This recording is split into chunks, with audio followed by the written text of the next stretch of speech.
If you've ever wondered how those cool effects and magical Let me show you how I created this video step by step.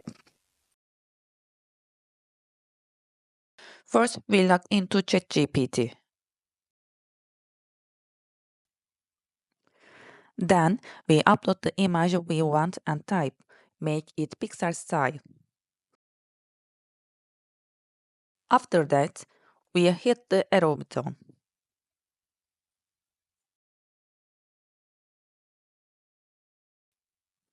Once the Pixar Style image is generated, we click the download arrow on the image to save it.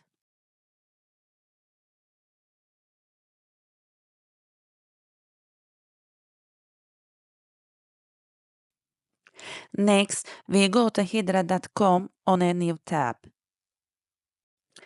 After logging in, we click Start Frame, click Upload Image and select the Pixar Style image we created in ChatGPT. Then, we click Upload Audio, choose a voice file we previously recorded or generated from text-to-speech, and hit the red arrow to process. And just like that, our video is ready. If you've ever wondered how those cool effects and magical videos on social media are made, you're in the right place. Stay tuned. There's a lot more like this coming your way.